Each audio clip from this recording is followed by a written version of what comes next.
Hello everyone, welcome to my channel SW Metro official channel. Kody and Robyn Brown of Sister Wives were criticized for celebrating despite Garrison's death. Kody and Robyn Brown, stars of Sister Wives, were criticized for celebrating despite Garrison Brown's death. In March 2024, the son of Kody and Janelle passed away. However, it appears that the couple's lives were unaffected by it. Read on for more information. Despite Garrison's death, Kody and Robyn Brown celebrate.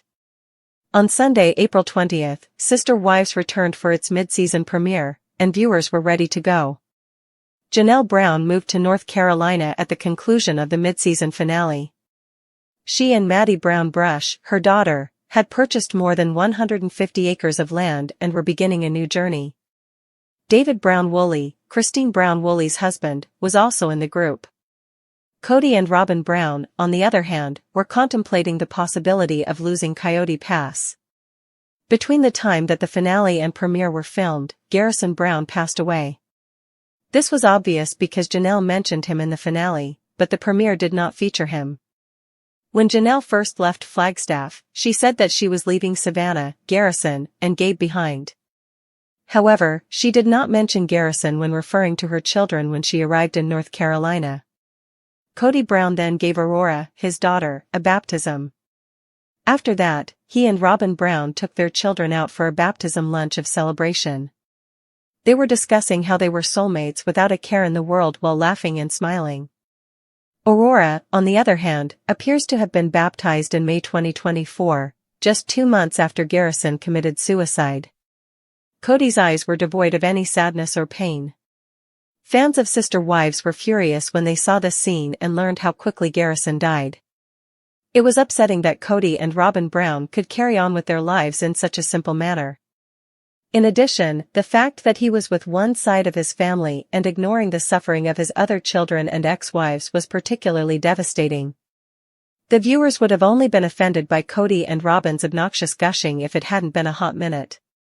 Since then, that has changed, and for good reason. Let the smears begin. Once it was revealed that the baptism and celebratory dinner happened just 2 months after Garrison's death, Sister Wives fans were done. They were over Kody and Robyn Brown, so they started slamming them for being so rude right away. After a tragedy, lives must continue, but there is a line between mourning and completely ignoring the situation. Kody defies us just when you think he can't get any worse. It says a lot about this narcissistic hole that Kody would shoot a scene like this and act like his life is all beer and Skittles so soon after his son died. He is revolting. Garrison seemed to have already left, at least in my head. These individuals lack shame. They are perfect for each other, soulless lovers. After his death, it was known that the Brown family wanted to remove Garrison from the season. Fans, on the other hand, had hoped that it would be acknowledged in some way. It has not even been a factor, with the exception of a brief blip at the beginning of season 19. The cherry on top came when Kody and Robyn showed off their love and family at a lunch. Christine from Sister Wives gives Janelle some surprising relationship advice. To put it mildly, this season of the popular TLC show Sister Wives has been turbulent. Going to court to divide their 14 acres of land in Arizona known as Coyote Pass, was just one of the serious tensions that the now divided Brown family had to deal with. It would appear that the cast members of the reality television show are finally able to move on with their lives now that the issue has been resolved and that the land has not only been divided among the members of the family but also sold to people outside the family. It would appear that Christine accomplishes this by offering Janelle some guidance regarding her romantic life. Janelle is requested to join a dating website by Christine.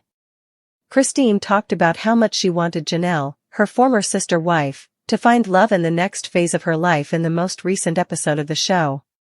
She met David Woolley, whom she is now happily remarried to, through a dating website.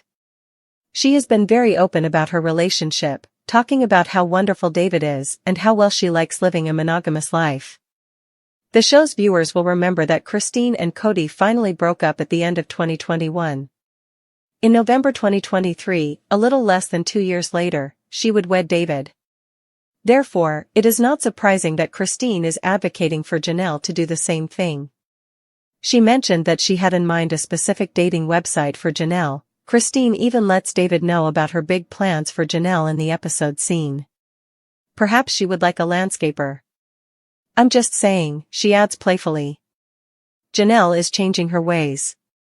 Janelle, on the other hand, is preparing for the next phase of her life now that the Coyote Pass drama is over. Janelle was open about how emotionally all-consuming and stressful the situation was for her while the land battle was still going on. She might be able to move on and concentrate on the things that bring her joy now that the land has been given to non-family members. A move outside of Arizona is part of this. She recently purchased a new piece of land, this time on a farm in North Carolina, where she plans to establish roots and lead a life that is significantly more tranquil. Janelle shows Christine and David the land in the episode. She also explains how she knows it will be worthwhile to continue working on it. The first of Kody's wives to leave him was Christine, as longtime viewers of the show will remember. Kody is now only married to his fourth and youngest wife, Robyn, and it wouldn't be long before Janelle and Meri followed suit after she made the decision to separate. Christine's move out of Arizona also seems to have set a trend, as both Janelle and Meri have also since moved away from the state. If Christine is enthusiastic about Janelle's new location, it would appear that she could not be happier or more supportive of the move. Christine stated in the most recent episode that she was supportive of Janelle's journey, likely drawing from her own experience of forging her own path after leaving Kody. She ought to have the ability to realize her goals. That is all it is. You must make them a reality. And she is, Christine said with emphasis. This month, new episodes of Sister Wives Season 19 will air exclusively on TLC on Sundays at 10 p.m. Eastern Standard Time. Fans can catch up on all of their favorite Brown family members by tuning in. Despite the fact that the family no longer resides in a single large compound, the episodes have demonstrated that they continue to follow the various branches of the family separately, eager to learn about the most recent developments pertaining to each of the ex-wives. Details about the Sister Wives Coyote Pass sale. Since the Browns bought the land, Coyote Pass has been a point of contention. Back in Las Vegas, the Sister Wives family had everything they needed in their cul-de-sac. However, when Robyn Brown said she wanted to be closer to her son, Kody Brown had no choice but to stir things up and force Robyn Brown to move to Flagstaff, Arizona. The women were then housed separately and dispersed throughout the city. At that point, even if they still believed in polygamy, there was no way for them to keep their big, happy family together because the women learned that they could live well on their own.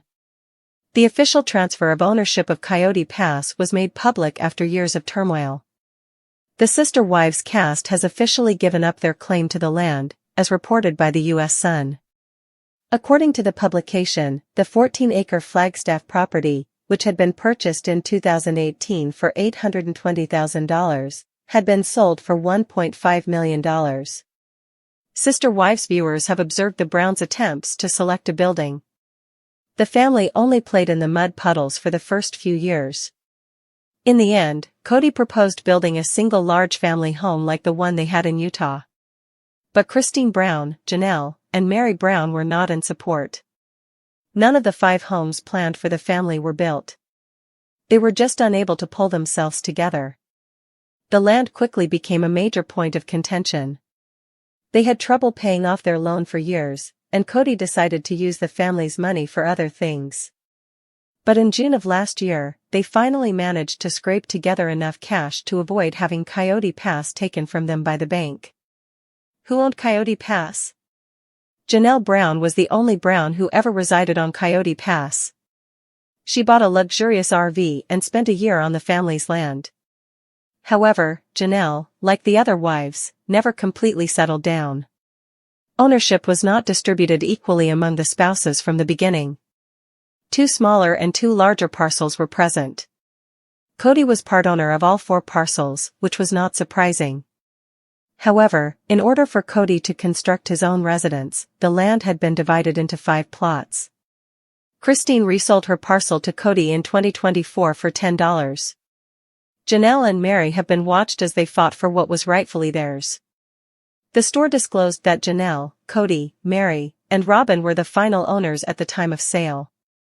According to the property records, Meri and Janelle each owned 50% of the other plot, while Kody and Robyn owned one of the 2.42-acre plots. According to the records, Meri and Janelle owned 25% each of the third and fourth parcels of land, while the couple owned 50%. The publication reported that the family had a land dispute shortly before the sale. However, the parcels were moved prior to the sale. On March 27, 2025, grantors Kody and Robyn transferred 2 of the parcels of land to grantees Kody, Robyn, Janelle, and Meri. And as for the third parcel, Kody and Janelle are listed as the grantors transferring the land in Janelle and Meri's names in the amount of $10. Is Arizona still home to Kody Brown? All 3 of his previous wives have left Flagstaff in search of better lands since Kody divorced them. Christine returned to Utah, where she is currently married and settled. Janelle changed her address to North Carolina. As they begin their new farming venture, the mother of 6 is thriving and living with her daughter Maddie Brown. Even Meri is doing better now that she is running her from Utah. Regarding Kody, he and Robyn are still happily married. Additionally, both currently live in Flagstaff. In November, they sold their mountain home for $1.7 million. The TLC show also frequently featured their house. Additionally, it appears that Kody is settling down. In October, he and Robyn used their trust, the Whitestone Trust, to purchase a house with 7 bathrooms, 6 bedrooms, and $2.1 million. The reality TV show Sister Wives has never been short on drama, but recent developments have left fans heartbroken, stunned, and infuriated. The mid-season premiere of the long-running TLC series aired on April 20, 2025, and featured scenes that ignited a firestorm of criticism aimed squarely at Kody Brown and his 4th wife, Robyn Brown. The couple has been slammed for celebrating amid the tragic death of Kody's son, Garrison Brown, who passed away by suicide in March 2024. For viewers and loyal fans of the show, the juxtaposition of joy and sorrow shown in the new episode was not only jarring, but deeply offensive. A tragic loss. Robert Garrison Brown, the beloved son of Janelle and Kody Brown, died tragically in March 2024. Garrison was a fan favorite, known for his witty sense of humor, love of adventure, and strong bond with his siblings and mother. His relationship with Kody had grown strained over the years, largely due to issues stemming from the COVID-19 pandemic and Kody's preferential treatment of Robyn and her children. Garrison's passing sent shockwaves through the Brown family and the broader Sister Wives community. He was young, vibrant, and by all accounts, someone who had touched the lives of many. Janelle, his mother, shared an outpouring of grief and paid tribute to her son through heartfelt social media posts and somber confessions in interviews. Timeline of events raises eyebrows. Fans had hoped the show would handle Garrison's death with the gravity it deserved. Instead, the mid-season premiere showed Kody and Robyn celebrating the baptism of Aurora, Robyn's daughter. The celebration occurred just 2 months after Garrison's death. With no visible mourning, no spoken words of grief, and an apparent air of detachment, Kody and Robyn were filmed laughing, smiling, and discussing their unshakable bond as soulmates. While fans understand that life must go on after tragedy, the optics of such a cheerful event so soon after Garrison's death were hard to ignore. It felt, to many, like a betrayal, a glaring signal that Kody and Robyn had emotionally moved on without addressing or acknowledging the pain of their family and the audience who grieved with them. Janelle's quiet heartache. In contrast, Janelle's pain was palpable. In the mid-season finale, she referenced leaving behind her children, Savannah, Garrison, and Gabriel, when she moved to North Carolina. But by the premiere, there was a stark silence surrounding Garrison. The absence spoke volumes. It was clear Janelle was grieving, whether the show gave her a voice or not. Her quiet dignity and perseverance were a stark contrast to Kody and Robyn's seemingly tone-deaf revelry. Viewers couldn't help but feel that the show was sanitizing the loss. Instead of addressing Garrison's death head-on, it was mentioned briefly, as if it were a minor footnote in the ongoing drama surrounding Coyote Pass and the shifting family dynamics. Fan backlash erupts. The online backlash was swift and brutal. Fans of the show took to social media platforms to voice their disgust and anger at Kody and Robyn's apparent insensitivity. Comments flooded Twitter, Reddit, and Instagram, expressing everything from heartbreak to outright rage. Just when you think Kody can't get more despicable, he proves us wrong. They are soulless mates, perfect for each other. He's disgusting. I had the feeling that Garrison had already passed.